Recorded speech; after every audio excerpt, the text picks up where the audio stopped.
সরকার যদি মুখ্য ব্যক্তি হয়ে যায় তাহলে পরে আবার অনেক সময় বিশৃঙ্খলা দেখা দিতে পারে। আবার নির্বাচন কমিশন যদি দায়িত্বশীল না হয় তাহলে বিশৃঙ্খলা দেখা দিতে পারে। নিজের দায়িত্ব কর্তব্য যদি তারা সঠিকভাবে অনুধাবন করতে না পারে। এখন যে পরিস্থিতিটা আছে আমার মনে হয় ডক্টর ইউনূসের সরকার এবং নির্বাচন কমিশন এখনো পর্যন্ত দায়িত্বশীল ভূমিকায় পালন করে যাচ্ছে। তবে এই নির্বাচন ইতিহাসে উল্লেখযোগ্য নির্বাচন হিসাবে চিহ্নিত হবে এই কারণে দীর্ঘ 16-17টা বছর ধরে দেশের মানুষ গত পতিত সরকারের সময় ভোট দিতে পারে নাই। তো দেড় যুগের অধিককাল তারা ভোট দিতে চেয়েছে তার পছন্দ মার্কা দল প্রার্থীকে, কিন্তু সেটি সম্ভব হয় নাই। কখনো বিনা প্রতিদ্বন্দ্বিতায় 14 সালে নির্বাচন নামে একটা তামাশা হয়েছে। 18 সালের ভোটটা তো তার আগের দিন রাত্রি হয়ে গেছে। আর 24-এ যে নির্বাচন এটা জগৎ বিখ্যাত আমি এবং ডামি, অর্থাৎ বাংলাদেশের যে ভোটের রাজনীতির বিষয়ে মানুষের আগ্রহ ছিল সেটা এই তিনটা নির্বাচনে প্রচণ্ডভাবে হোঁচট খায়। তো সেই বিবেচনায় 24 সালের গণঅভ্যুত্থানে সে অধিকারটা মানুষ ফিরে পেয়েছে যে তারা তার পছন্দের দল মার্কা ব্যক্তিকে তারা ভোট দিতে আগামী আর 2-1 দিনের মধ্যেই যে ভোট ইলেকশনটা হবে সেখানে তারা ভোট। এই অর্থে এটা অনেক দিনের স্বপ্ন পূরণের একটা সুযোগ, অনেক দিনের আকাঙ্ক্ষার বাস্তবায়নের একটা সুযোগ।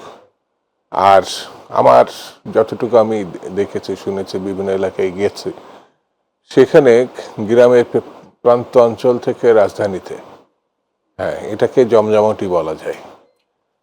যে যার সামর্থ্য মতো প্রচারণা করছে। বিএনপি সহ অন্যান্য যেসব রাজনৈতিক দল তারা তাদের মতো করে করছে। একটি দল নিষিদ্ধ আছে যারা ভোটের রাজনীতিটাকে ধ্বংস করে চলে, সেটা আওয়ামী লীগ। কিন্তু সব দলই হয় দলীয়ভাবে নাই স্বতন্ত্রভাবে নির্বাচনে অংশ না হয় জোটগতভাবেও অথবা জোট, যেমন বিএনপি আপনি যেমন উল্লেখ করলেন দুটো জোট নাই, জোট একটি আছে 11 দল।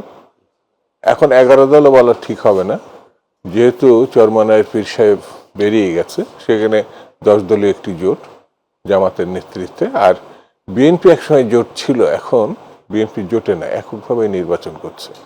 যারা বিএনপি সময়ে সমমনা আন্দোলনে ছিল তাদের কিছু প্রার্থীকে আমরা মানে ওখানে আমাদের প্রার্থী দিই নাই, সমর্থন দিয়েছি অন্যান্য দলের প্রার্থীকে।